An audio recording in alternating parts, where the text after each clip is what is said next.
Pessoal, dá uma olhada nos meus resultados dos últimos 30 dias. Em um mês eu fiz mais de 100 mil reais em vendas trabalhando pela internet enquanto eu viajo pelo mundo. Você quer entender um pouco mais sobre esse mercado e aprender exatamente como que eu faço isso? Então clica no link na descrição que eu vou te ensinar. Quer aprender como que eu faço para viajar pelo mundo e ganhar mais de 100 mil reais por mês precisando apenas de um computador ou celular e de uma conexão com a internet?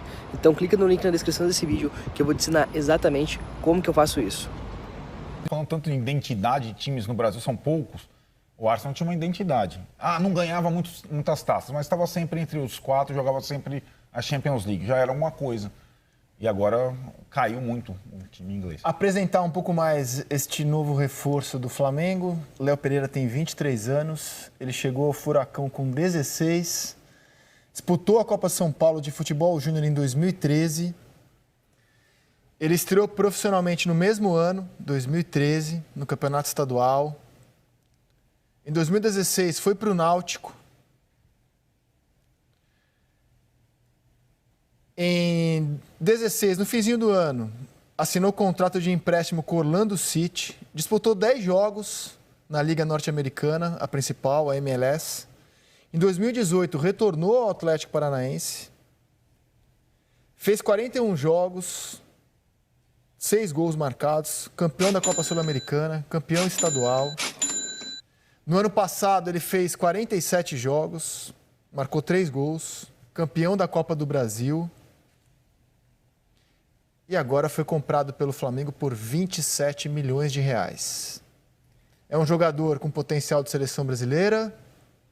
E como a gente falava, aqui no Brasil, para chegar, jogar rapidamente, zagueiro, canhoto, não tinha outro melhor. O Flamengo tem essa bala, tem essa grana, foi lá e contratou.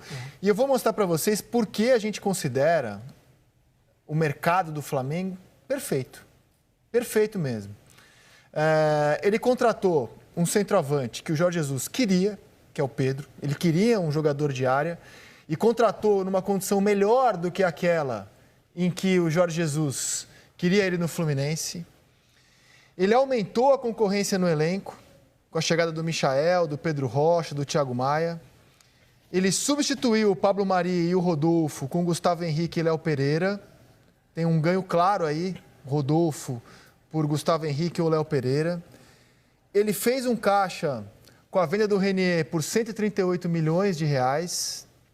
E de quebra, o Flamengo ainda impede que o Grêmio se reforce com o Pedro. Impede que o Corinthians se reforce com o Michael, impede que o Léo Pereira siga no Atlético Paranaense e impede que o Gustavo Henrique siga no Santos. Ou seja, além de se reforçar de forma muito boa, ele ainda enfraquece 4 rivais dele na Libertadores. 4. Mas não se reforça sem necessidade, porque ao contrário do que o Palmeiras fez nos outros anos, que contratou muita gente que às vezes até não precisava, né? Porque o Palmeiras em determinado momento fez isso também. Foi para o mercado de maneira muito agressiva, tinha dinheiro para isso, mas às vezes contratava quem não precisava, só para que os clubes adversários não se reforçassem. Dava chapéu nos adversários, mas não precisava tanto ter aqueles caras para posição. O Flamengo contratou caras que ele precisa para reposição, para montar o elenco. O Michael, eu tenho dúvidas, porque o Flamengo tem outras opções ali com as mesmas características. Mas os outros jogadores, para reposição de elenco, para formação de elenco, eu acho que o Flamengo foi, de fato, preciso, tem dinheiro e foi contratar quem ele queria, na hora que ele queria. Mostra que não vai ter para ninguém de novo. E um time que incomodaria, né, entre aspas, porque jogou muito bem contra o Flamengo, o próprio Atlético Paranaense, está desmantelado, porque perde Bruno Guimarães, marca o Rubem, pode perder o Rony, Léo Pereira. O técnico. Então, assim... O Atlético é um clube muito peculiar, né? E acho que ele tem muito a imagem do seu comandante, o Petralha. E normalmente, e foi assim nos outros times vencedores, o Petralha tem uma história interessante, porque quando o Atlético foi campeão brasileiro em 2001, que ninguém esperava, aquele time que era treinado pelo Geninho, tinha o Kleber, o Alex Mineiro, o Kleberson. O Atlético... Cocito. Cocito. O Rizek só lembra dos jogadores mais, né, mais viris. Lembra do Cocito? Davi que na pelada. Lembro. Cocito foi para a seleção de base. Então, Cocito. O Atlético daquela vez, digamos que contra a vontade do Petralha, decidiu manter o time vencedor, aumentando o salário de todo mundo e tudo mais. E o time caiu na fase de grupos da Libertadores, no ano seguinte. Com o mesmo elenco e tudo mais, com o mesmo treinador. Desde então, o Petralha tem a tese dele, é uma tese discutível, é que quando um time chega no ápice, na conquista, ele não vai conseguir se manter em grande nível, isso ele olhando para o time dele, para o clube dele. O que ele faz? Se tiver boas ofertas, ele vai reformular. Ele está reformulando. O time do Atlético, o Pedrinho falou, está desmantelado. Desmantelado, completamente desmantelado. Total incógnita. A única preocupação, vender bem. Então, vender bem para formar um outro time. Então, o Atlético vai ser outro time. Praticamente o mesmo nas duas últimas temporadas, sendo que na outra vendeu o Pablo bem para o São Paulo, né? Ele fez uma... E aí vai se reformular. Então, nem vejo o Atlético muito nessa... E perdeu gente em todos os setores, né? Perdeu seu principal zagueiro, perdeu seu principal volante, perdeu seu centroavante e pode perder seu principal atacante, que é o Rony. Isso. E as reposições não estão à altura. Não.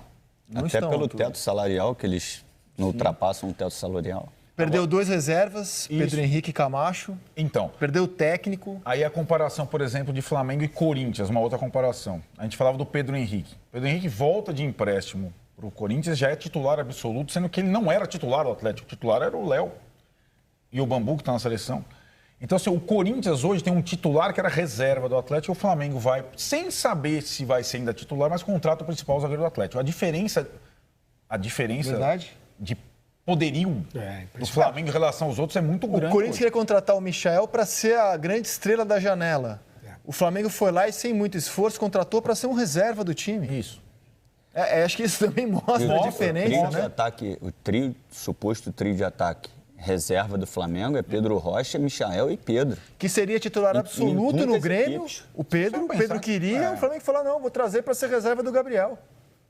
Esses três, se você for pensar... Eles não seriam titular no Corinthians? Seriam. Esse trio? Claro, pelo amor de Deus. E 90% dos times... Pode até subir a porcentagem. Então, quase, se você for pensar, talvez não no Palmeiras. É isso que eu ia falar, talvez não no Palmeiras. O Pedro seria, eu acho, no Palmeiras. Cara, eu tenho o Antony em alta conta. Acho que o Everton Cebolinha no Grêmio não sairia. Tá bom, então, Mas os outros dois jogariam no Grêmio. Exato. Os outros dois jogariam no Grêmio. Se você pensar que o Antony pode sair do São Paulo a qualquer momento, os três jogariam no São Paulo. Os três jogariam no São Paulo. Tirando o Antony... Né? Mesmo assim, o Antony dava uma boa discussão ali, uma boa briga. Dava uma boa... O que responde essa pergunta, quer dizer, o Flamengo aumentou a vantagem para os meus. O Flamengo melhorou o time dele. Não vai, provavelmente, sentir falta do Pablo Mari. E melhorou a qualidade do time. Olha... Se não der... Porque futebol é futebol, né? Futebol pode acontecer qualquer coisa, mata-mata pode acontecer qualquer coisa, mas o Flamengo vai desenhando aí uma projeção de dominar o futebol brasileiro por mais uma temporada. Mas você falou mata-mata, pode acontecer qualquer coisa. Eu acho que o time do Grêmio é super enjoado, tem condição de no mata-mata, como fez o Atlético Paranaense ano passado, tirar o Flamengo, é possível. O Grêmio é um time, tá com o time enjoado. E contratou bem. Outros times têm condição de, no mata-mata, tirar o Flamengo de uma competição. Mas no pontos corridos é muito difícil. Nos pontos corridos é muito difícil. Com esse elenco, nos pontos corridos é muito difícil. Eu só tenho uma preocupação. Com esse elenco e com esse modelo de jogo que já venceu, é muito difícil. Eu só tenho uma preocupação com relação ao Flamengo, é a permanência do Jorge Jesus. A gente tem falado isso... Eu me preocupo, porque já teve o boato que o Porto tem interesse, então, assim, quem o Flamengo... É lógico que eles já devem ter também rastreado outros treinadores com esse perfil, mas o começo não é fácil. Por mais que já esteja ali programado o modelo, chega um treinador europeu, enfim, você botar em prática, você conhecer o que está acontecendo com o Gesualdo, não é falta de competência. A gente avalia, às vezes, 15 dias de treinamento. Não dá tempo, né? O cara está se adaptando a tudo, entendeu? A tudo.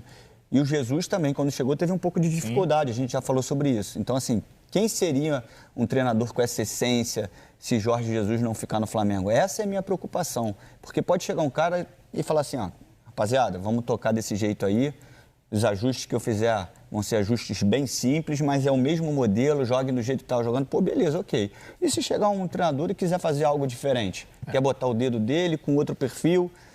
Essa é a minha preocupação. Eu acho que isso pode azedar um pouquinho o processo do Flamengo. O nome natural que vem à cabeça é o do Sampaoli, evidentemente. Até porque o Sampaoli está dando não para todo mundo, uma dessa. Não, Jesus não saiu ainda. Respondendo a pergunta do Pedrinho, quem seria? É o nome que vem à cabeça. Naturalmente, se o Flamengo estiver pensando em alguém, se preparando na possibilidade de perder o Jesus lá no meio do ano. Agora, é bom lembrar, e não sei se o Sampaoli esperaria até o meio da temporada. É bom lembrar também que quando o Jesus chegou, ele teve um tempinho, porque o Campeonato Brasileiro parou por causa da Copa América. Teve um tempinho ali de 20 dias para treinar o time. E esse ano não haverá esse tempo, porque o campeonato não vai parar para a Copa América. Então, se o Jesus, de fato, deixar o Flamengo na metade da temporada, o Jesus só vai sair se um gigante europeu, lá na próxima janela, trocar de técnico e quiser o português. Então, se tem muita coisa ainda para acontecer, para tirá-lo, né? Hoje, não há, assim, essa iminência, né, dele sair. Vai precisar um clube europeu querer trocar de técnico, apostar nele. Ainda tem um caminho aí pela frente, caso o Flamengo tenha que lidar com isso. O nosso colega Paulo Vinícius Coelho, que agora é nosso colega, vai estrear semana que vem no Bem Amigos, estará também aqui na bancada do Seleção. Ele fez um levantamento nesse ano e foi muito curioso. A gente falou muito desse time titular do Flamengo, que todo mundo sabe escalar, do time do ano passado. Diego Alves, Rafinha, Rodrigo Caio, Pablo Mari, Felipe Luiz, Arão, Gerson, Everton Ribeiro, Arrascaeta, Bruno Henrique e Gabigol. Esse time jogou apenas 11 partidas com os 11 em campo. Apenas 11. Desculpa, 9 partidas com os 11 em campo. Foi na goleada ou nos 3-0 em cima do Palmeiras, no Maracanã. Na vitória contra o Santos. Na vitória sobre o Inter, no empate contra o Grêmio lá no Sul, jogo da Libertadores, jogo da volta, 5-0. No segundo tempo contra o Vasco, nos 4-4. E no Flamengo e River Plate da final da Libertadores. A gente está mostrando as partidas, foram apenas 9 jogos. Quase todos super importantes, jogos chaves na temporada.